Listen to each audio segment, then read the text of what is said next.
नमस्कार, सुबह 9 बजे में आपका बहुत स्वागत है। मैं हूं आपके साथ अमृता। खबरों को विस्तार से जानेंगे, लेकिन उससे पहले नजर हेडलाइंस पर। कुआलालंपुर में पूर्वी एशिया शिखर सम्मेलन आज। आतंकवाद, क्षेत्रीय सुरक्षा और दक्षिण चीन सागर के मुद्दे पर होगी बात। मलेशिया में प्रवासी भारतीयों को भी संबोधित करेंगे प्रधानमंत्री नरेंद्र मोदी। आतंकी गुटों से जुड़ी जानकारी साझा करेंगे भारत और चीन। बीजिंग में गृह मंत्री राजनाथ सिंह की मौजूदगी में जारी हुआ साझा बयान। विमान अपहरण और बंधक संकट की स्थिति में सहयोग होगा तेज। पेरिस के बाद बेल्जियम में आतंकी हमले की आशंका। राजधानी ब्रसेल्स में भारी पुलिस बल तैनात। सबवे और मॉल्स पर ताले। बेल्जियम का था पेरिस हमले का मास्टरमाइंड।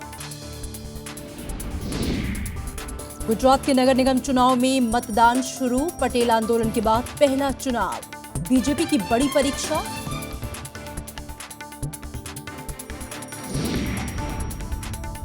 पंकज आडवाणी ने जीती विश्व स्नूकर चैंपियनशिप। चीन के खिलाड़ी चाओ चिनथोंग को दी मात। करियर का 15वां खिताब।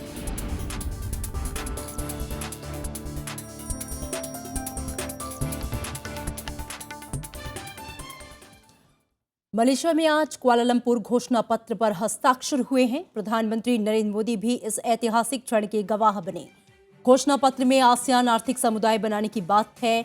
अगले साल 1 जनवरी से आसियान के 10 देश एक बाजार बन जाएंगे। इसके बाद 70% से अधिक उत्पादों पर शुल्क नहीं लगेगा। इससे वस्तु और सेवाओं की आवाजाही में तेजी से इजाफा होगा और लागत घटेगी। इन देशों की कुल आबादी 63 करोड़ है, तो वहीं डॉक्टर और नर्स समेत 8 तरह के पेशवर आसियान के किसी भी देश में काम कर सकेंगे। इन देशों की कुल आबादी 63 करोड़ है, इसलिए इससे बड़ा फायदा होने की उम्मीद है। प्रधानमंत्री नरेंद्र मोदी के मलेशिया दौरे का आज दूसरा दिन भी खासा व्यस्तताओं भरा रहने वाला है। वो राजधानी कुआलालंपुर में अब से कुछ ही देर बाद शुरू हो रहे पूर्वी एशिया शिखर सम्मेलन में हिस्सा लेंगे। आसियान बैठक की तरह ही इसमें भी आतंकवाद से निपटने, दक्षिणी चीन सागर और क्षेत्रीय सहयोग बढ़ाने पर चर्चा होने की उम्मीद है। पूर्वी एशिया शिखर सम्मेलन में 18 देश भागीदार हैं। इसमें आसियान और एशिया प्रशांत के देशों के साथ अमेरिका और रूस भी साझीदार है। प्रधानमंत्री नरेंद्र मोदी स्थानीय समय के मुताबिक शाम 4 बजे RK मिशन का दौरा करेंगे, जहां वो स्वामी विवेकानंद की मूर्ति का अनावरण करेंगे। उसके बाद उनका मलेशिया इंटरनेशनल कल्चरल सेंटर में लोगों से मुलाकात का कार्यक्रम है, जिसके लिए काफी तैयारियां की गई हैं। प्रधानमंत्री लंदन के वेम्बले स्टेडियम कार्यक्रम की तरह मलेशिया में रहने वाले प्रवासी भारतीय समुदाय के लोगों को संबोधित भी करेंगे। मलेशिया में भारतीय उच्चायोग ने प्रधानमंत्री के लिए रात्रि भोज का भी आयोजन किया है। इसके अलावा नरेंद्र मोदी का मलेशिया के प्रधानमंत्री नजीब रज्जाक से भी अलग से मुलाकात का कार्यक्रम है, जहां दोनों देशों के बीच द्विपक्षीय बातचीत की उम्मीद है।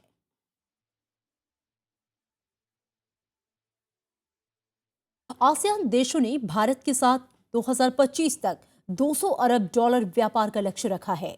आसियान देशों से संपर्क बढ़ाने के लिए $1 अरब के लाइन ऑफ क्रेडिट की घोषणा भी हुई है।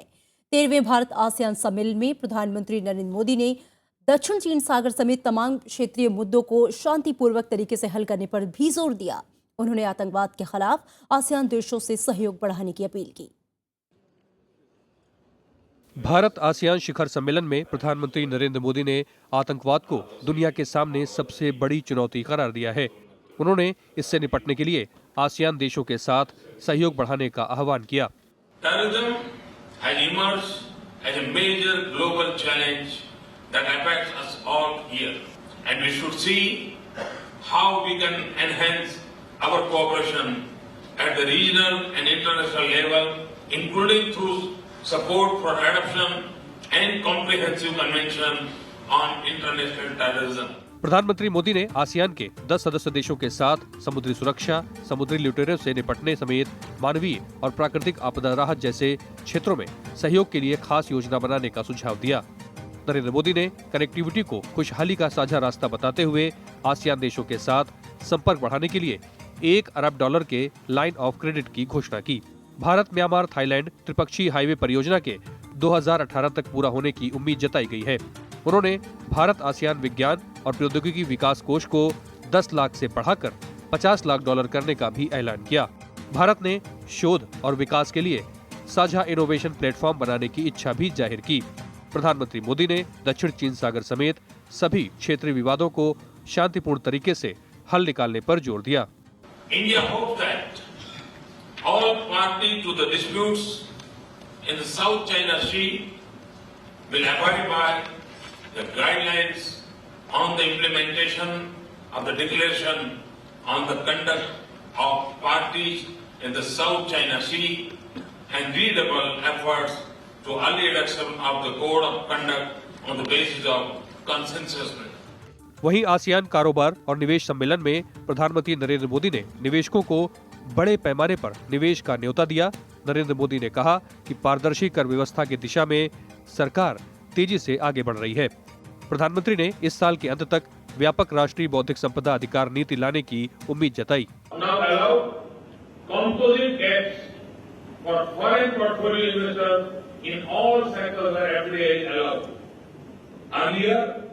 Portfolio investments had a separate cap. We have greatly liberalized the licensing regime. सम्मेलन से अलग प्रधानमंत्री नरेंद्र मोदी ने चीन के प्रधानमंत्री ली काशियांग से मुलाकात की। दोनों नेताओं ने द्विपक्षीय रिश्तों के साथ ही परस्पर सरोकार के वैश्विक मुद्दों पर चर्चा की। नरेंद्र मोदी जापानी समकक्ष शिंजो आबे से भी मिले। जापान के प्रधानमंत्री आबे 11 दिसंबर को द्विपक्षीय शिखर सम्मेलन के लिए भारत आने वाले हैं। आसियान देशों के साथ भारत 3 तरीके से जुड़ना चाहता है, भौगोलिक, व्यापारिक और सुरक्षा के रूप में। आसियान के देश भी इसके लिए काफी इच्छुक है। अब देखना यह है कि भारत की घरेलू परिस्थितियां प्रधानमंत्री नरेंद्र मोदी को इसके लिए कितनी इजाजत देती है। हालांकि आसियान के देश प्रधानमंत्री के ओजस्वी भाषण से काफी उत्साहित थे। राज्यसभा टेलीविजन के लिए कुआलालंपुर से अखिलेश सुमन। और मलेशिया की राजधानी कुआलालंपुर से फोन लाइन पर हैं हमारे संवाददाता अखिलेश सुमन। अखिलेश, आज सुबह कुआलालंपुर घोषणा पत्र पर दस्तखत हुए हैं। हम आपसे जानना चाहेंगे इसमें किन अहम मुद्दों का जिक्र है। देखिए प्रीति, कुआलालंपुर घोषणा पत्र एक तरीके से कहें कि सीमाओं के टूटने का घोषणा पत्र है। जो आसियान एक समय आसियान में जो मलेशिया के प्रधानमंत्री बोल रहे थे कि अगर आसियान नहीं बना होता तो हो सकता था यहाँ के देश सारे लड़ाई झगड़े और कॉन्फ्लिक्ट के शिकार होते। लेकिन आज उन्होंने कहा कि हमें गर्व है कि आसियान अभी एपी सेंटर है पीसफुल रिजोल्यूशन ऑफ कॉन्फ्लिक्ट, मतलब शांतिपूर्ण तरीके से किस तरह आपसी विवादों को हल किया जा सकता है, इसका एक मॉडल बना है आसियान। और इसीलिए आज आसियान घोषणा पत्र की घोषणा हुई जिसमें कि यह कहा गया है कि आसियान कम्युनिटी बनेगी, जिसमें इकोनॉमिक कम्युनिटी होगी, जिसमें कल्चरल कम्युनिटी होगी और ये सारे देश पॉलिटिकल इंटीग्रेशन के लिए भी प्रयास करेंगे। तो 3 तत्व हैं आसियान कम्युनिटी के और इन तीनों तत्वों को लेकर 21 दिसंबर 2015 से ये घोषणा पत्र लागू हो जाएगा और अगली बार अध्यक्षता लाओस को जाएगा और लाओस इसे इम्प्लीमेंट करेगा।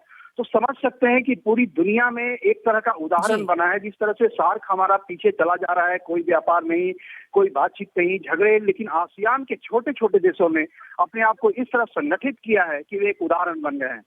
और कल प्रधानमंत्री नरेंद्र मोदी ने कहा कि आसियान के देश छोटे छोटे हैं लेकिन चीन बड़ा है, लेकिन दोनों एक ही तरीके से विकास कर रहे हैं।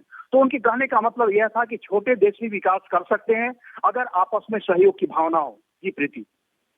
बिल्कुल, आप हमारे साथ बने रहिए अखिलेश। तो कुल मिला के अहम जो मुद्दे हैं, जो पॉइंट्स हैं, इन पर दस्तखत किए गए हैं और जो आपसी सहयोग है उसे लेकर भविष्य में खाका तैयार किया गया है कि एक जैसे इकोनॉमिक कम्युनिटी बनाने की बात की गई है, तमाम तरह की चीज़ें जिससे जो देश हैं परस्पर सहयोग करके आगे बढ़ सकें, एक दूसरे के विकास में सहयोग दे सकें। साथ ही आपसे अखिलेश आप जानना चाहेंगे कि आज पूर्व एशिया शिखर सम्मेलन भी है, यहाँ विश्व नेताओं के बीच किन किन मुद्दों पर चर्चा होने की संभावना है?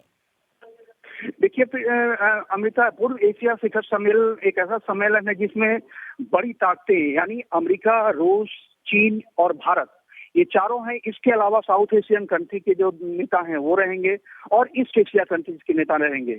और एक तरीके से यह जो इलाका है वो पूरा इलाका समुद्री मार्ग के लिए बहुत ही महत्वपूर्ण है और यहाँ एक तरह से आतंकवाद की समस्या नहीं हो, यहाँ समुद्री लुटेरों की समस्या नहीं हो और दुनिया भर के जहाजों की आवाजाही में कोई समस्या नहीं है।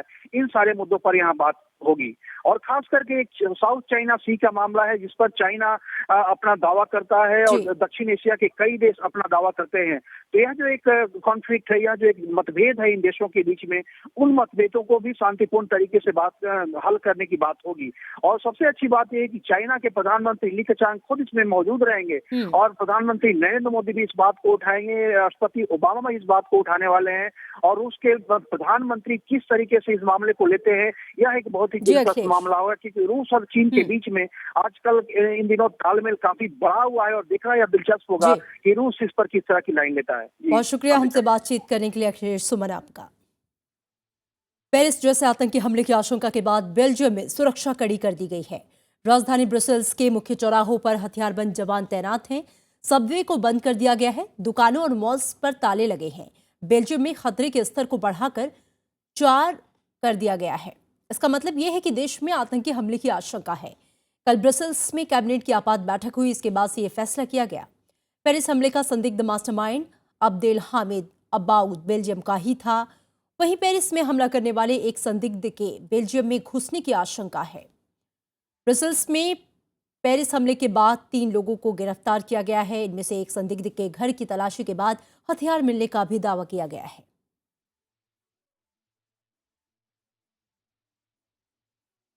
भारत और चीन आतंकी गुटों से जुड़ी जानकारियां साझा करने पर सहमत हुए हैं। बीजिंग दौरे पर गए गृह मंत्री राजनाथ सिंह की चीन के शीर्ष नेताओं से मुलाकात के बाद साझा बयान में इसकी घोषणा की गई। दोनों देशों आतंकवाद पर अंतर्राष्ट्रीय मंचों पर सहयोग करने के लिए राजी हुए हैं। भारतीय अधिकारियों ने पीटीआई से कहा है कि सहयोग से दोनों देशों के सुरक्षा संबंध मजबूत होंगे और खुफिया जानकारी साझा हो सकेगी। अधिकारियों के मुताबिक इससे पूर्वोत्तर में उग्रवाद से निपटने में मदद मिलेगी। बयान में नए सुरक्षा तंत्र का जिक्र भी है। इसकी अध्यक्षता दोनों देशों के गृह मंत्री करेंगे। हर साल इसकी बैठक दिल्ली और बीजिंग में होगी। इसके अलावा एक औपचारिक समिति बनेगी जिसकी पहली बैठक अगले साल दिल्ली में होगी। बांग्लादेश में बीती रात विपक्ष के 2 शीर्ष नेताओं को युद्ध अपराधों के लिए फांसी दी गई। इनमें जमात इस्लामी के महासचिव अली एहसन मोहम्मद मुजाहिद और बांग्लादेश नेशनलिस्ट पार्टी के नेता सलाहुद्दीन कादर चौधरी शामिल हैं। इन पर 1971 में मुक्ति संग्राम के दौरान नरसंहार और बलात्कार का दोष साबित हुआ है। इन्होंने अपना अपराध स्वीकार करते हुए कल शाम राष्ट्रपति को दया याचिका दी थी। राष्ट्रपति ने दोनों की दया याचिका खारिज कर दी। बुधवार को सुप्रीम कोर्ट ने दोनों नेताओं की फांसी की याचिका बरकरार रखी थी। मधेशी आंदोलन से जूझ रहे नेपाली कांग्रेस पार्टी ने देश के नए संविधान में संशोधन की जरूरत बताई है। प्रमुख विपक्षी दल नेपाली कांग्रेस ने सत्ताधारी सीपीएन यूएमएल समेत 4 दलों की बैठक में कहा है कि संसद में तत्काल इस बारे में चर्चा कराए जाने की जरूरत है। नेपाल में नए संविधान का विरोध कर रहे मधेशी आंदोलनकारी का प्रदर्शन एक बार फिर से उग्र हो गया। संयुक्त राष्ट्र महासचिव बान की मून ने भी भारत नेपाल सीमा पर दवा आपूर्ति के बाधित होने पर चिंता जताई है। उन्होंने सभी पक्षों से रुकावटें खत्म करने की अपील की है। ये बयान ऐसे वक्त आया है कि मधेशी प्रदर्शनकारियों ने एक एम्बुलेंस और भारत से आयातित 20 लाख रुपए की दवाएं ले जा रहे एक ट्रक को आग के हवाले कर दिया। बीते करीब 3 महीने से मधेशी आंदोलन की वजह से भारत से लगी रक्सौल बीरगंज सीमा पर यातायात बाधित है। इस सीमा से ही 70% कारोबार होता है। आंदोलन के चलते नेपाल में जरूरी सामान की किल्लत है।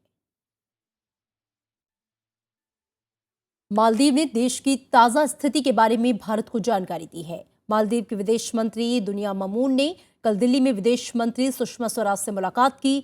दोनों नेताओं ने आपसी हित से जुड़े कई मुद्दों पर बातचीत की। बैठक के बाद से ममून ने यह बताया है कि पिछले दिनों मालदीव में लगाए गए आपातकाल की वजहों के बारे में भारत को बताया गया। मालदीव के राष्ट्रपति ने 4 नवंबर को देश में 30 दिनों के लिए आपातकाल लगाया था, लेकिन अंतर्राष्ट्रीय दबाव के बाद इसे 1 सप्ताह में ही हटा लिया गया। यहां रुकेंगे एक छोटे से ब्रेक के लिए।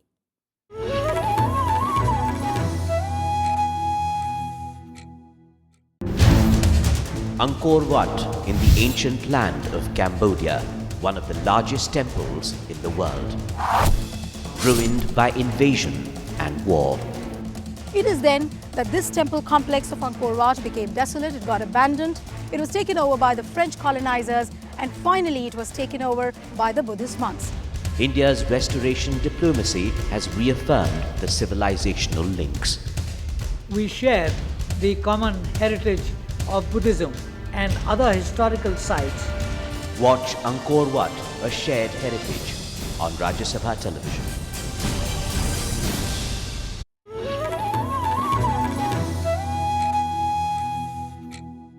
ब्रेक के बाद स्वागत है आपका। गुजरात में आज नगर निगम चुनाव के लिए वोट डाले जा रहे हैं। राज्य में अहमदाबाद, सूरत, राजकोट, वडोदरा, जामनगर और भावनगर में नगर निगम है। इन नगर निगमों के 143 वार्ड में 568 सीटों के लिए 1856 उम्मीदवार मैदान में हैं। गुजरात राज्य निर्वाचन आयोग ने चुनाव के लिए व्यापक इंतजाम किए हैं। सुरक्षा के लिए गुजरात पुलिस के अलावा सीआरपीएफ को तैनात किया गया है। राज्य में पटेल आरक्षण की मांग को लेकर हुए आंदोलन के बाद ये पहला चुनाव है और इसलिए इसे पिछले 2 दशक में बीजेपी के लिए पहली बड़ी परीक्षा माना जा रहा है। वहीं बीजेपी के वरिष्ठ नेता लालकृष्ण आडवाणी ने वोट डालने के बाद कहा कि बिहार चुनाव में हार के बाद जीत का संकल्प मजबूत हुआ है।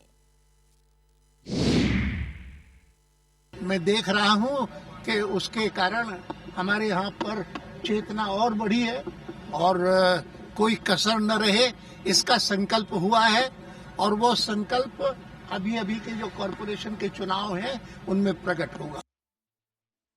बिहार की नई विधानसभा का पहला सत्र 30 नवंबर से 8 दिसंबर तक होगा। कल शाम कैबिनेट की बैठक में इसका फैसला हुआ। पहले 2 दिन नए विधायक शपथ लेंगे और 2 दिसंबर को विधानसभा अध्यक्ष का चुनाव होगा। इससे पहले मुख्यमंत्री नीतीश कुमार ने पुलिस अधिकारियों के साथ कानून व्यवस्था की समीक्षा की। कल मुख्यमंत्री की शपथ और आज राज्य में कानून व्यवस्था को मजबूत करने के लिए बैठक। सुशासन के लिए जाने जाने वाले मुख्यमंत्री नीतीश कुमार ने पुलिस अधिकारियों के साथ बैठक कर जता दिया है कि उनकी सरकार की सबसे बड़ी प्राथमिकता कानून व्यवस्था है। अलग अलग प्रकार के जो क्राइम हैं उसकी भी समीक्षा हुई है और हमने यह भी कहा कि कई प्रकार के जो क्राइम हैं उनका कई दृष्टिकोण से, और हमने यह भी बताया है कि इसका आपको विश्लेषण करना है। कानून व्यवस्था की समीक्षा बैठक में आईजी, डीआईजी और बड़े अधिकारी वीडियो कॉन्फ्रेंसिंग के जरिए शामिल हुए। बैठक में नीतीश कुमार ने अपराध रोकने के लिए अधिकारियों को कई दिशा निर्देश दिए। खासतौर पर क्षेत्रीय अपराध को लेकर विस्तृत चर्चा हुई। बैठक में ये फैसला लिया गया कि सभी थाना इंचार्ज अपने जिले के एसपी से मुलाकात करेंगे और अपनी चौकी की सारी जानकारी मुहैया कराएंगे। रीजनल लेवल पर भी कि किस इलाके में किस प्रकार के क्राइम हो रहे हैं और उसका क्या लिंक है किसी दूसरे चीज के साथ, ये सब जो मैं करता रहा हूं, आज भी हमने कुछ मामलों में उन लोगों को कहा है। मुख्यमंत्री नीतीश कुमार ने बैठक के बाद कहा कि उनकी सरकार चेहरा नहीं काम को प्राथमिकता देने के लिए कटिबद्ध है।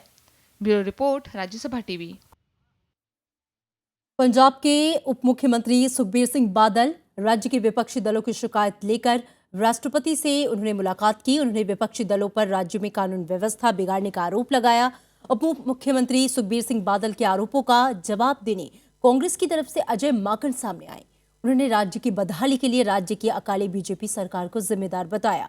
उन्होंने कहा कि पंजाब सरकार राज्य में कांग्रेस की बढ़ती लोकप्रियता से घबराकर अपनी नाकामियां छुपाने के लिए आरोप लगा रही है। ये बात कोई पंजाब की, ये बात कोई पॉलिटिक्स की, ये बात कोई अकाली दल और कांग्रेस की नहीं है। ये बात देश की यूनिटी की है, देश की तरक्की की है, अमन शांति की है, कम्युनल हार्मनी की है। ये जो डिस्टर्बेंस पॉलिटिकल गेन्स के लिए अकाली दल और सिख कम्युनिटी को डिवाइड करने की कोशिश पॉलिटिकल लाइंस में तो अच्छी बात है, पर ऐसे नहीं है कि आप डिवाइड करें जिससे देश की यूनिटी पे असर हो। कांग्रेस तो कहीं पर देश के किसी भी जगह के ऊपर मिलिटेंसी के खिलाफ है। हम लोगों ने हमेशा से ट्रेडिशनली हमारे इतिहास रहा है मिलिटेंसी के खिलाफ, और हम कभी भी मिलिटेंसी को हम लोग ना तो सपोर्ट करते हैं ना प्रमोट करते हैं, और हम इसके मिलिटेंसी के हमेशा बहुत सख्त खिलाफ हैं। छत्तीसगढ़ में सुरक्षा बलों से मुठभेड़ के बाद 4 महिला नक्सलियों की मौत हो गई है। ये मुठभेड़ सुकमा जिले में हो रही है। सुकमा को माओवादियों का गढ़ माना जाता है। यहां माओवादियों ने कई हमलों को अंजाम दिया है। बीजेपी ने केंद्रीय खेल राज्य मंत्री सर्बानंद सोनोवाल को असम राज्य बीजेपी का अध्यक्ष नियुक्त किया है। उन्हें राज्य में अगले साल की शुरुआत में होने वाले विधानसभा चुनाव के लिए बनाई गई प्रबंधन समिति के अध्यक्ष की भी जिम्मेदारी सौंपी गई है। कांग्रेस छोड़कर बीजेपी में आए हेमंत बिश्व शर्मा को इस समिति का संयोजक बनाया गया है। अगले साल की शुरुआत में होने वाले विधानसभा चुनाव में सर्बानंद सोनोवाल बीजेपी का मुख्यमंत्री का चेहरा हो सकते हैं। सर्बानंद सोनोवाल को पार्टी अध्यक्ष बनाकर बीजेपी नए वोट बैंक की तलाश में है। अभी तक हिंदी और बंगाली भाषी लोग बीजेपी के परंपरागत वोट बैंक रहे हैं। राष्ट्रपति प्रणब मुखर्जी ने एक बार फिर सहिष्णुता का संदेश दोहराया है। प्रणब मुखर्जी ने राष्ट्रपति भवन में भारतविदों के पहले अंतर्राष्ट्रीय सम्मेलन का उद्घाटन किया। इस मौके पर उन्होंने कहा कि दुनिया अभी असहिष्णुता के आघात से निपटने के लिए संघर्ष कर रही है। राष्ट्रपति ने उन विचारों की याद दिलाई जिसके लिए भारत जाना जाता है। स्वामी विवेकानंद के संदेश को दोहराते हुए उन्होंने कहा कि दुनिया को अब भी भारत से सहिष्णुता और संवेदना का विचार सीखना चाहिए। राष्ट्रपति ने 3 दिवसीय सम्मेलन में हिस्सा ले रहे विद्वानों से कहा कि बहुलवाद और बहुसंस्कृतिवाद भारतीय जनमानस के केंद्र में है। इस मौके पर विदेश मंत्री सुषमा स्वराज भी मौजूद थीं। राष्ट्रपति ने दुनिया भर की युवा पीढ़ी से आयुर्वेद और दूसरे भारतीय चिकित्सा प्रणालियों को पढ़ने और उससे लाभ उठाने की अपील की। Today witnessing events without precedent when the world is struggling to deal with the worst impulses of intolerance and hatred that mankind has ever witnessed. At such a time, there can be no better recourse than to remind ourselves that the high values, written and unwritten, samskars, duties, and the way of life, that is the essence of India. Pankaj Advani ने इस साल की IBSF विश्व snooker championship जीत ली है। मिस्र में हुए final मुकाबले में उन्होंने चीनी खिलाड़ी चाओ शिनथोंग को 8 से 6 हराया। पंकज आडवाणी का ये 15वां खिताब है। पंकज ने शुरुआत में ही बढ़त ले ली थी, लेकिन चीनी खिलाड़ी से उन्हें कड़ी चुनौती मिली। कई मौकों पर चीनी खिलाड़ी ने अंक भी बनाए, लेकिन आखिर में जीत का सेहरा पंकज के सिर बंधा। साल 2003 के बाद ये पंकज का पहला स्नूकर खिताब है। इससे पहले इसी साल सितंबर में पंकज ने IBSF विश्व बिलियर्ड्स चैंपियनशिप का खिताब जीता था। गोवा में भारत का अंतर्राष्ट्रीय फिल्म समारोह पूरी धूमधाम से मनाया जा रहा है। सूचना और प्रसारण राज्य मंत्री राजवर्धन सिंह राठौर ने भारतीय पैनोरमा के सेक्शन का उद्घाटन किया। भारतीय पैनोरमा में इस बार 10 भारतीय भाषाओं से 237 फीचर फिल्में दिखाई जाएंगी। गोवा में चल रहे अंतर्राष्ट्रीय फिल्म फेस्टिवल का दूसरा दिन बेहद खास रहा। फेस्टिवल में रीस्टोर्ड क्लासिक का ये सेक्शन लोगों के बीच आकर्षण का केंद्र बना रहा। इस सेक्शन में नेशनल फिल्म आर्काइव और नेशनल फिल्म हेरिटेज मिशन ने फिल्म निर्माण में काम आने वाले पुराने उपकरणों से दर्शकों को रूबरू कराया। बहुत ही डेडिकेटेड टीम इसमें लगी है। किस तरह से उसको पुरानी फिल्मों को प्रिजर्व करा जा रहा है। करीब 1300 फिल्में हैं जिसको डिजिटाइज करा, रेस्टोर करा जाएगा और डिजिटाइज करा जाएगा, ताकि हम सब के लिए और आने वाली पीढ़ी के लिए वो एक तरह से एक रेडी रेफरेंस मटेरियल रहेगा। नेशनल फिल्म हेरिटेज मिशन की बनाई ये लघु फिल्म दर्शकों को खूब पसंद आई। इस फिल्म का मकसद लोगों के बीच जागरूकता फैलाना है। फिल्मों के 100 साल के इतिहास को संजोए इन पोस्टर, कियोस्क, फिल्म क्लिप्स और टेम्पलेट्स ने महोत्सव को और भी खास बना दिया है। State of the art facilities भी डेवलप करने वाले हैं at National Film Archive of India. उसी के साथ में जितना भी हमारा film and filmic related content है उसका preservation, conservation, digitization and restoration होना है। This concept says whether cinema is immortal, people say yes, cinema is immortal because we can see when we want, but it is not. Cinema can be immortal only if we preserve it. 11 दिन तक चलने वाले महोत्सव में 90 देशों की 289 फिल्मों का प्रदर्शन किया जाएगा। इसमें शामिल होने के लिए देश और विदेश से फिल्म प्रेमी और कलाकार गोवा में जुटे हैं। इरफान, संवाददाता। और अब बात करते हैं राज्यसभा टीवी के खास कार्यक्रम आपकी आवाज की, जहां आपसे जुड़े मुद्दों और आपकी आवाज को उठाया जाता है। राज्यसभा के स्पेशल शो सिटीजन रिपोर्टर में हर हफ्ते हम उस समस्या को लेकर सामने आते हैं जिसका सीधा वास्ता आपसे है।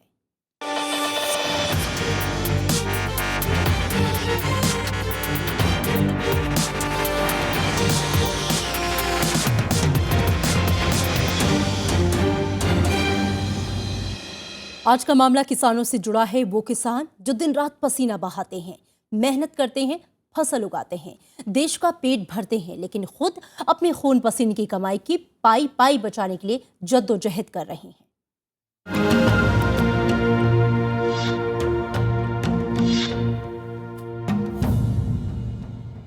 उमेद सिंह खत्री, रोहतक निवासी, आपके चैनल के माध्यम से भारत सरकार का ध्यान आकर्षित करना चाहता हूं कि बैंकों द्वारा किसानों का शोषण किया जा रहा है। मेरे संपर्क में आए किसानों का मैंने अधिक लिया ब्याज भी वापस दिलवाया है। इस बारे में कृषि मंत्री ओम प्रकाश धनखड़ से मिला। उन्होंने इस बारे में अर्ध सरकारी पत्र वित्त मंत्रालय को लिखा। वित्त मंत्री ने आदेश दिए कि भी 1 हफ्ता में इसकी जांच करके और रिपोर्ट दी जाए, लेकिन उसका निष्कर्ष आज तक नहीं निकला।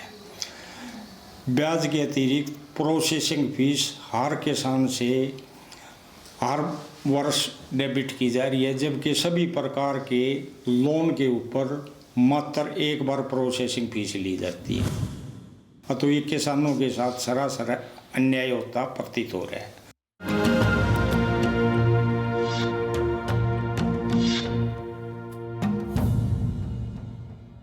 किसानों को आसानी से कर्ज मुहैया कराने के लिए किसान क्रेडिट कार्ड योजना की शुरुआत की गई, लेकिन इसके जरिए लिए गए कर्ज पर हर साल लगने वाले शुल्क किसानों के लिए अब परेशानी का सबब बन गए हैं।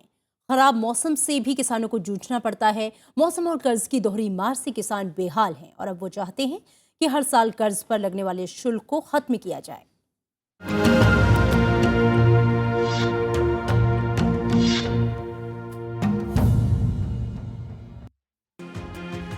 उम्मेद सिंह ने 3 साल पहले खेती के लिए हरियाणा ग्रामीण बैंक से 50,000 का कर्ज लिया। इसके लिए उन्होंने ब्याज के साथ प्रोसेसिंग फीस के रूप में 280 रुपए भी चुकाए। उन्होंने साल भर के भीतर कर्ज तो चुका दिया, लेकिन इस फीस से पीछा नहीं छुड़ा पाए हैं। मेरी तरफ आज के दिन कोई लोन बकाया नहीं है और 2 साल से 280 रुपये मेरी 50,000 की कैश क्रेडिट थी। 280 रुपये प्रति माह मेरे अकाउंट को डेबिट किए जा रहे हैं। उम्मेद सिंह अब तक प्रोसेसिंग फीस के तौर पर 840 रुपए चुका चुके हैं, जबकि उनकी देनदारी महज 280 रुपए की ही थी। यही नहीं, हरियाणा के किसानों का आरोप है कि उनसे न केवल ज्यादा ब्याज बल्कि निरीक्षण के नाम पर भी अच्छे खासे पैसे वसूले जा रहे हैं। मेरे भाई ने ग्रामीण बैंक से लोन लिया था, जिसका ब्याज ज़्यादा लगा दिया। उसको मैंने उम्मेद सिंह को दिखाया तो 19,450 रुपये मेरे वापस कर दिए। अभी बैंक वालों ने बोला ये क्लरिकल मिस्टेक है। मानवीय भूल का हवाला देते हुए बैंकों ने कुछ किसानों का पैसा तो लौटा दिया, लेकिन अब भी हजारों किसान परेशान हैं। दरअसल 1998 में किसानों की मदद के लिए केंद्र ने किसान क्रेडिट कार्ड की शुरुआत की थी, जिसमें 3 लाख तक के कर्ज पर प्रोसेसिंग फीस से छूट का प्रावधान था। 3 साल पहले फीस लगाने का फैसला बैंकों के विवेक पर छोड़ दिया गया।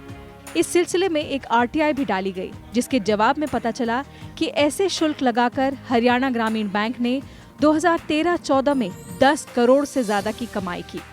वहीं अप्रैल 2014 से जून 2014 तक करीब 6 करोड़ रुपए इसी तरह जुटाए।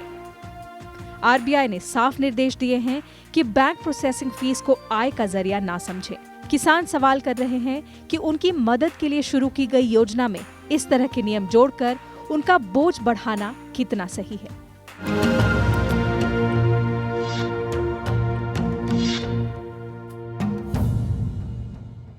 और अगर आपके आसपास है ऐसी ही कोई खबर तो बनिए सिटीजन रिपोर्टर और भेजिए अपनी रिपोर्ट आपकी आवाज @rstv.nic.in पर।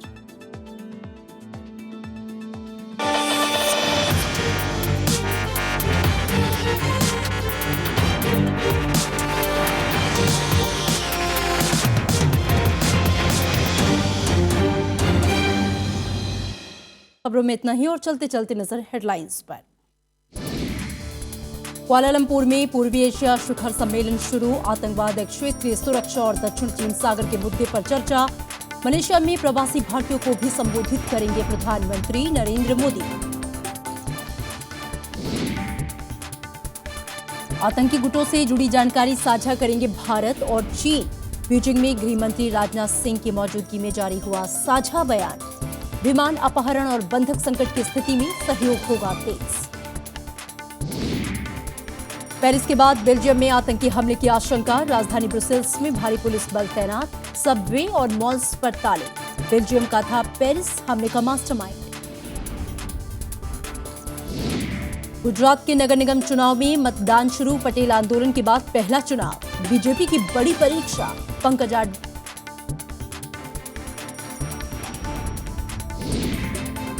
पंकज आडवाणी ने जीती विश्व स्नूकर चैंपियनशिप। चीन के खिलाड़ी चाओ शिन थोंग को दी मात। करियर का 15वां खिताब।